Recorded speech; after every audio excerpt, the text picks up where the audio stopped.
Kusakabe vai com tudo pra cima de Ryomen Sukuna com habilidades de espada realmente bem interessantes. E no final do capítulo, uma surpresa inesperada acaba aparecendo. Quer saber tudo que rolou em Jujutsu Kaisen 254 oficial? Vem comigo nesse vídeo que eu te falo tudo.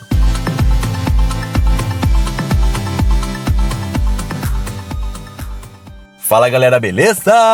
Tô Nerd na área para mais um vídeo de Jujutsu Kaisen, hoje trazendo para vocês o capítulo 254 oficial, com as traduções bonitinhas pra gente entender tudo o que rolou nesse capítulo insano, tá? Mas antes, larga like aqui embaixo para apoiar os vídeos oficiais de Jujutsu Kaisen e já se inscreve no canal Tô Nerd com o sininho ativado, hein? Ah, e hoje eu postei um vídeo sobre o Wolverine, hein? Ó, tô fazendo um teste aqui no canal, e se você que já curte o mangá também gosta de HQ, saber as histórias incríveis da Marvel, DC e de outras editoras também, cola aqui no canal que toda semana eu vou trazer um conteúdo bem legal pra você curtir aqui também, beleza? Então vou deixar no card pra você assistir depois disso aqui que tá bem interessante, beleza? E agora sem mais enrolação, bora saber tudo que rolou em Jujutsu Kaisen 254 oficial. E galera, tiveram poucas mudanças do vídeo de spoilers que eu fiz na quinta-feira de madrugada, tá? Mas sim, tiveram algumas mudanças aí nas falas dos personagens que dá pra gente uma outra nuance pra entendermos de maneiras diferentes o que aconteceu no capítulo, beleza? Então vamos lá. O capítulo começa com Kusakabe se colocando na posição da nova doutrina das sombras, domínio simples, lua noturna. O Sukuna se pergunta se o Kusakabe tá ficando louco, né? Porque ele tá usando espadas contra um cara que lança cortes. Então não faz sentido, não vai conseguir acertar. Mas no pensamento do Kusakabe, ele diz que um domínio simples, mesmo sendo simples e não podendo neutralizar completamente as técnicas do inimigo, ainda assim é um domínio. E se bem usado, pode fazer um desbalanceamento no campo de batalha. O Sukuna lança alguns cortes em direção ao Kusakabe e esse, por incrível que pareça, consegue sim desviar os cortes do Sukuna, galera, olha só. E essa katana dele deve ser de grau especial também, porque para aguentar os cortes do Sukuna que cortam prédios, que são feitos ali de armações de aço, então tem que ser bem carregada de energia essa katana dele aí. E nesse quadro aqui, ele mesmo explica pra gente como que ele consegue desviar dos cortes do Sukuna. Ele diz que no começo da batalha, naquelas outras interações que ele teve junto com o Higuruma ali contra o Sukuna, que ele conseguiu também defender os cortes do Rei das Maldições, ele diz que estava simplesmente deduzindo por causa dos movimentos das mãos do Sukuna, da sensação da energia amaldiçoada e do movimento que a energia ia chegando perto dele. Então, com todas essas análises que ele estava fazendo, ele conseguia desviar ali dos cortes do Sukuna. Isso é incrível, tá, galera? Realmente é uma coisa que poucos xamãs do universo de Jujutsu são capazes de fazer, uma leitura tão profunda do seu adversário, assim como o Kusakabe. Isso mostra que,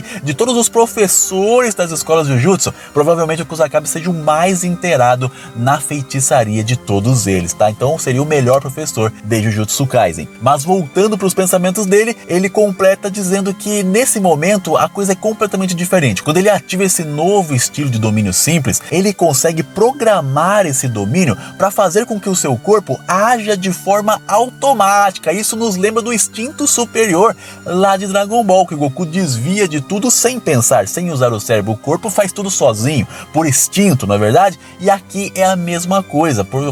Provavelmente Jekutami se inspirou no instinto superior de Dragon Ball para dar essa habilidade para o Kusakabe. Ele consegue, sem usar o cérebro, ele consegue desviar ali com o seu corpo de tudo que é lançado contra ele ou defender tudo que entra dentro do seu domínio de forma automatizada. E fora isso, ele ainda consegue com essa habilidade melhorar a sua emissão de energia amaldiçoada, o que aumenta a sua velocidade, a sua resistência e a sua força física também. Isso são grandes vantagens para qualquer pessoa que esteja no campo de batalha contra o Rei das Maldições. O Sukuna elogia ali os reflexos de Kusakabe e lança mais alguns cortes que sim, o Kusakabe defende mais uma vez. E os cortes são tão poderosos que cortam prédios atrás do Kusakabe. Olha, pra você ver como que essa katana deve ser resistente. Kusakabe percebe que o Sukuna não moveu nenhum dedo para lançar esses cortes poderosíssimos, o que mostra a grande afinidade que o Sukuna tem com a sua própria técnica Jujutsu amaldiçoada, e agora ele se prepara para aguentar um corte que corta mundos, porque ele percebe que o Sukuna está carregando a sua energia amaldiçoada. Entramos então num flashback que é a continuação daquela entrevista que fizeram com Mei Mei, Nanami e Satoru Gojo. A Mei Mei diz que, sendo honesta mesmo, se for comparar em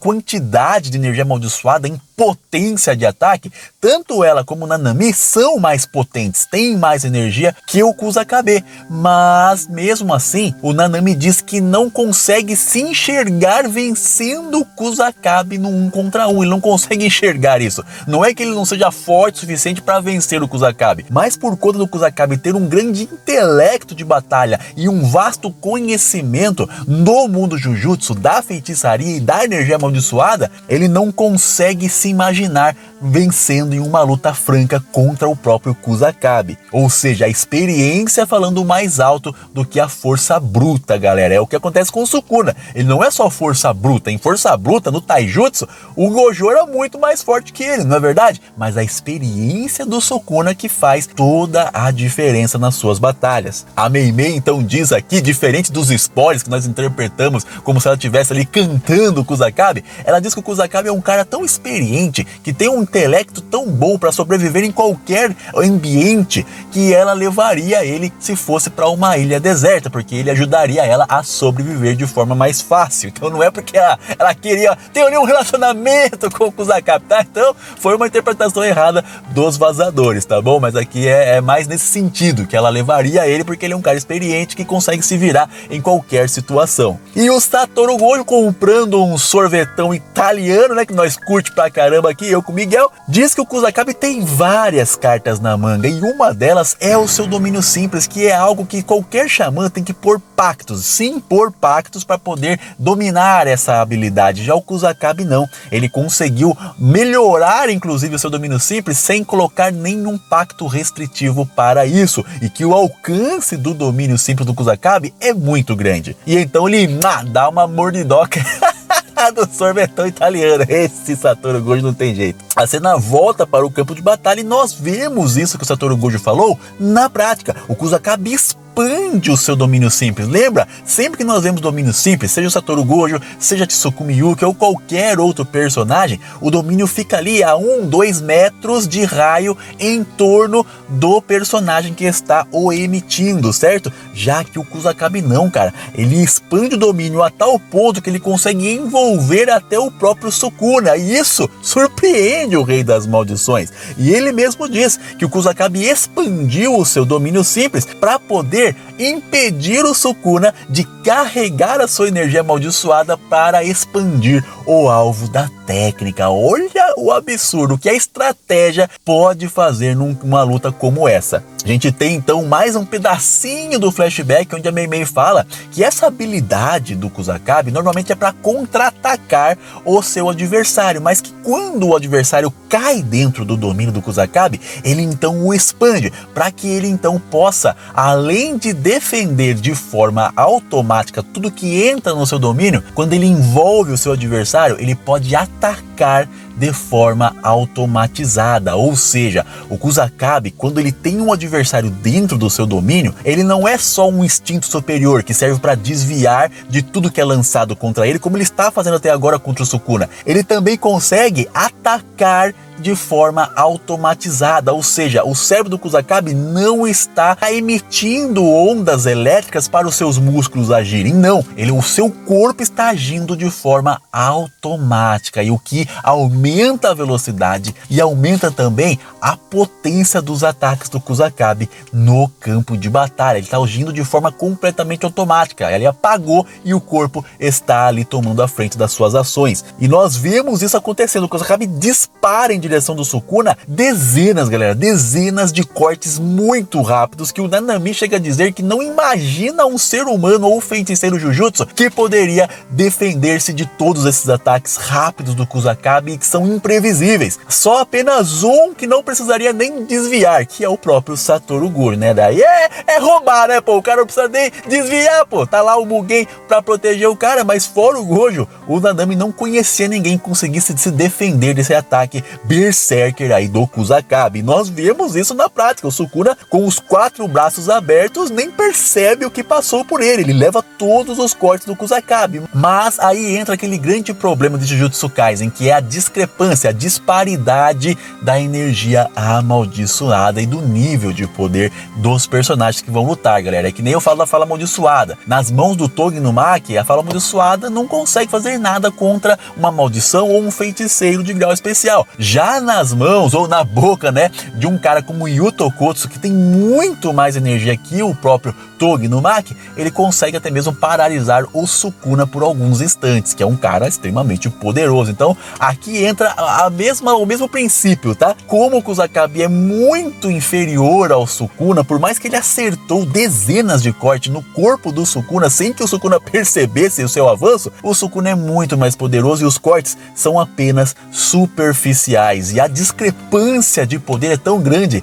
que a katana do Kusakabe chega a quebrar nesse ataque contra o Sukuna. O Sukuna não cortou a katana, não pegou com a mão e quebrou, não. Quebrou no corpo do Sukuna. Olha pra você ver o absurdo que é a diferença entre o Kusakabe e o Rei das Maldições, e não poderia ser diferente, né, galera? Mas não pense em você que o Kusakabe parou. O Kusakabe é que nem Bros, aí brasileiro não desiste nunca, já tirou o jalecão, jogou na cara do Sukuna e, filho, foi pra briga de rua, parceiro. Porrada, tapão na orelha, mordida na bunda e dedada nos olhos, e jogou o Sukuna com uma bicaça, mas foi uma bica tão forte que o Sukuna atravessou 2 pontes, rapaz. Essas pontes assim elevadas, você sabe que são muito reforçadas, né? Então não foi qualquer bica. E o Kusakabe vai pra cima, como eu disse, ele está agindo de forma automatizada. Ele vai pra cima do Sukuna para mantê-lo dentro do seu domínio simples e vai atacando com socos extremamente poderosos, mas que caem naquilo que eu falei, não fazem nem cócegas no Rei das Maldições. Imagina se fosse um Yuto Kotsu fazendo isso com a sua katana ou com os seus golpes contra o Sukuna. Meu amigo, ia bagaçar o Rei das Maldições. Naquele ataque de cortes, de dezenas de cortes, se fosse o Yuta ali, cara, era game over, ia fazer picadinho do Sukuna, mas aqui o Kusakabe não consegue nem fazer cócega, nem uma massagem decente no corpo do Sukuna, que está com um sorriso nos olhos, com os braços abertos, recebendo todos os ataques do nosso feiticeiro professor. Então entramos numa página onde é só os pensamentos do Kusakabe, porque ele não entende por que tá tão berserk, tá tão empenhado assim em tentar fazer alguma coisa contra o Sukuna. E então ele pensa que é por causa do Yaga. O Yaga, para quem não sabe, salvou, entre aspas, a vida da irmã do Kusakabe, porque ela havia perdido o seu filho Takeru em um acidente fatal. Mas então a alma do menino foi recolhida por Masamichi Yaga e colocada dentro de um dos seus bonecos. Então a sua irmã tinha ali momentos com Takeru, seu filho, e o próprio Kusakabe também tinha esses momentos. A irmã do cara estava em depressão, pronta para tirar a sua própria vida, mas quando ela viu ali o seu filho mesmo dentro de um boneco, ela pôde ali ter um pouco de paz ali no seu caminho. Então isso trouxe para o Kusakabe um senso de responsabilidade, um senso de dever, de dívida para com o seu amigo Masamichi Yaga, porque isso no mundo Jujutsu, galera, é um crime. O Yaga, se fosse pego fazendo isso lá pelo alto escalão, ele seria condenado à morte na hora e junto com o Kusakabe também. Então esse é um segredo que o Kusakabe e o Masamichi tinham guardados, que é grandes amigos mesmo que guardam um segredo desse. Então o Yaga se arriscou pelo Kusakabe e o Kusakabe agora se sente na obrigação de dar tudo de si no campo de batalha, porque é isso que ele imagina que o Yaga gostaria de estar ali, lutando ao seu lado contra o Sukuna. A gente tem então outro pedacinho lá daquele flashback da entrevista, mais uma vez, bastante entrevista aqui nesse capítulo, onde os três estão afirmando que por mais que o Kusakabe seja chorão, não goste muito de fazer missões, não goste de arriscar a sua vida, ele nunca perde a sua integridade intelectual, ou seja, ele nunca faz nada sem pensar ali em formas de se sair melhor naquela situação, e que ele é o grau mais poderoso por causa disso, do seu intelecto, do seu conhecimento, da sua experiência, e também porque ele é o xamã mais gentil que os três já conheceram. Voltamos então pra luta e nós vemos o Kusakabe desviando dos cortes do Sukuna. Nos spoilers não deu pra ver isso, mas aqui fica claro que ele desvia. Essas partes brancas são cortes do Sukuna que ele desviou, galera, que nem 007, que nem o nosso querido James Bond desviando ali dos raios laser. Galera do céu, isso aqui ficou bom. Isso aqui ficou bom demais, eu não percebi nos spoilers. E ele tá tentando parar de pensar em bobagem, nessas coisas do passado, do seu amigo Masamichi, coisa e tal, e focar 100% na luta. Porque caso ele não faça nada, caso ele fuja, o Sukuna vai estar livre completamente para poder matar todos os jogadores do jogo do abate, o que inclui a Mio, a sua tão preciosa aluna, e também os outros alunos das escolas Jujutsu. E da mesma forma que esses alunos, como Yuta, como o próprio Yuji Tadori, deram as suas vidas, tudo que tinham, para poder vencer ou pelo menos segurar o Sukuna por algum tempo, ele, como adulto, como professor dessa galera, não pode fazer diferente. Então ele pega aquela katana dele quebrada e faz igual o Ogi fez lá contra a Maki. Ele cria com energia amaldiçoada o restante da sua lâmina e parte para um ataque decisivo contra Sukuna. E esse ataque se chama Lua Nebulosa. E ele vai numa estocada só para cravar no coração do Rei das Maldições. Mas quando vira a página, vemos Sukuna olhando ali com superioridade para o Kusakabe, dizendo o seguinte: ah, você estava mirando no meu coração machucado, né? Muito óbvio. E ele segurou a katana do Kusakabe com 2 dedos, galera. 2 fucking dedos. Olha o absurdo, a diferença de poder entre Kusakabe e o Rei das Maldições. Kusakabe dá um sorriso ali porque ele viu que vai dar merda, né? Já era pra ele. E sim, assim como ele pensou, o próximo quadro mostra Kusakabe com um X, um corte em X no seu tronco, caído no campo de batalha. Não vemos Sukuna aqui, aparece o Ui para resgatar o Kusakabe e levar até a Shokoyeri. Talvez ele ainda esteja vivo, parece que o corte não atravessou, tá, galera? Mas então essa sombra maligna aparece atrás do menino, dizendo que isso já ficou muito irritante. E quando o Sukuna vai lançar os cortes para matar o Ui de uma vez por todas, BAM! Sim, galera, aparece Miguel, o xamã lá da África, que já lutou contra Satoru Gojo e sobreviveu, saiu vivo para contar a história, que foi um dos caras que treinou o Yutokotsu lá na África em algumas artes Jujutsu diferentes da oriental japonesa. Ele consegue com extrema velocidade superar ali a reação de Sukuna e livrar Ui da morte certa. E agora ele vai enfrentar Sukuna no campo de batalha. Sukuna olha pra cima, fala que não conhece o Miguel, e o Miguel diz que se o Sukuna não o conhece é porque ele não é dali também. E é por isso que existe um ditado que diz que as pessoas dessa ilha têm as antenas bem fraquinhas, como se não tivesse um sinal suficiente para conhecer as coisas do mundo exterior. E olha, galera, assim como eu pensei nos spoilers, pô, o Miguel apanhou que nem cachorro condenado nas mãos do Satoru Gojo sem nada. O Gojo não usou vermelho, não usou azul, não usou nada, cara, contra o Miguel. Foi só